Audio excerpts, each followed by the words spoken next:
Namaste all, this is Dr. Mayur V. Kaku, neurosurgeon and yoga therapist, and with me is Dr. Chandrasekhar, surgery PG at PS Medical College Kuppam.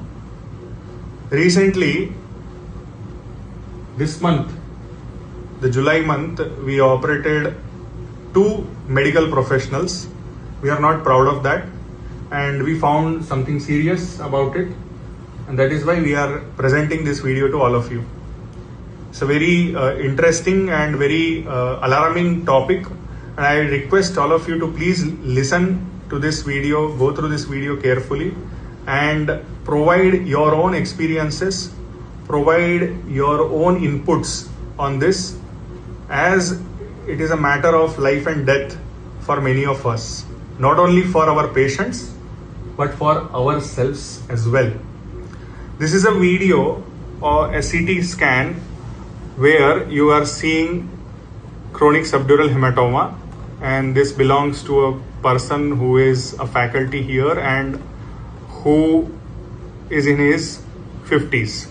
Okay, and you can see there is a severe midline shift, and as you know, medical professionals, we trivialize our symptoms.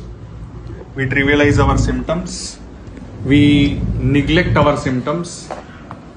Chandrasekhar will tell us that how many of us prescribe medications to ourselves without proper diagnosis. We prescribe ourselves more than 85%. 84% people, medical professionals, doctors, they prescribe medications to themselves without proper diagnosis. Then, Chandrasekhar, how many people are there who are doing checkups on their own? Only 1/3, sir. 1/3 people are doing self-diagnosis by prescribing diagnostic tests to themselves. And then only very few people, no, Chandrasekhar, who are doing routine checkups. Routine checkups, only 10% of us are doing. Yes, sir. Despite all of us being doctors. Why we are presenting this video to you is because one in late 50s and another one in Early 20.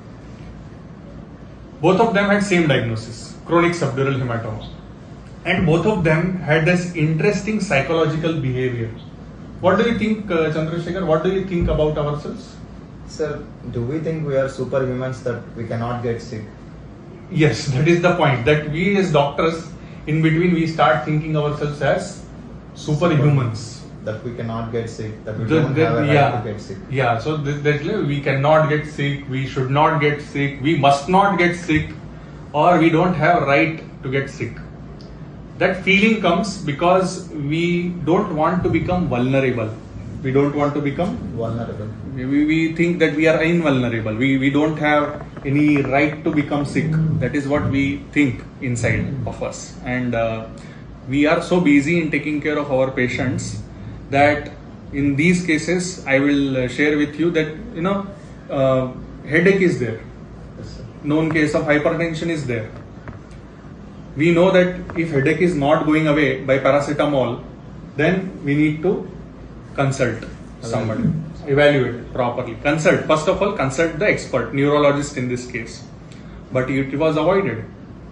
Then, even if neurologist has prescribed investigation, we are thinking in terms of superhuman behavior, and we think that I will sleep for next 2 hours and I will be alright. I was under tension, I was stressed, and that is why my headache might be because of that. Fortunately, in front of our colleagues only, he developed raised intracranial pressure, and that is how, headache, vomiting, blurring of vision, and just going into the drowsiness part, and then losing balance because of development of hemiparesis, made it compulsory for our doctor colleague to undergo a Emergency MRI. Yes. And then through that you saw the CT scan and MRI, we have seen that it is Chronic subdural hematoma with more than 1.5 centimeter midline shift. If the same symptoms would have come slightly earlier, in the night, then maybe he would have coned in the night in the sleep itself. It's a serious matter. He's actually lucky, sir. He is actually lucky. Second point is the early 20 guy. He also had a trivial fall and then he had head injury, which he did not mention to anybody. And he thought that it is okay not to get evaluated if he had a head injury which had disturbed him. And he had developed symptoms in terms of numbness in the upper limb, which he once again neglected.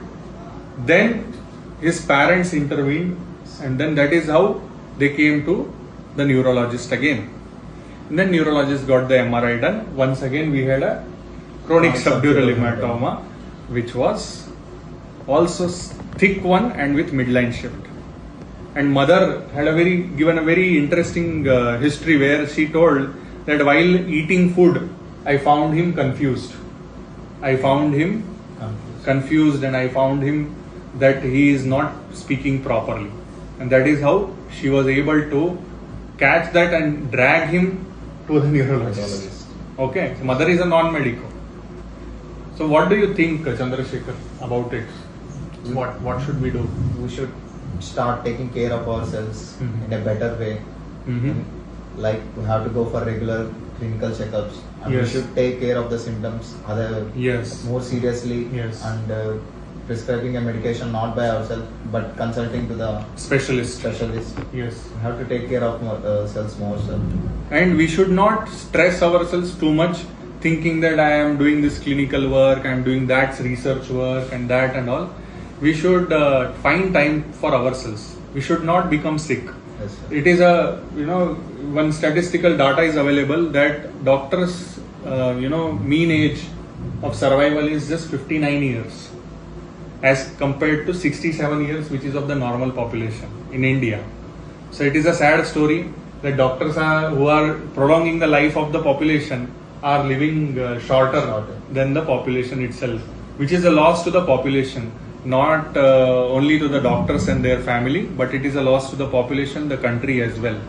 So I think we should change our mindset. We also do surgeries. You have seen that Dr. Mayur, that is me. I do a lot of surgeries, but it does not mean that I take stress.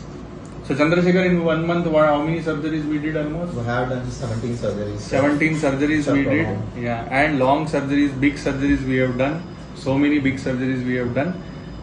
But we did not take stress. We did our work in a less stressful manner, and we organize our work properly.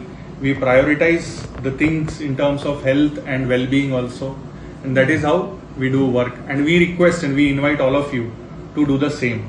That is how we get better health, and the patients also can get better health. Yes. So if we are healthy, we will be able to help our patients for longer duration of time in our life.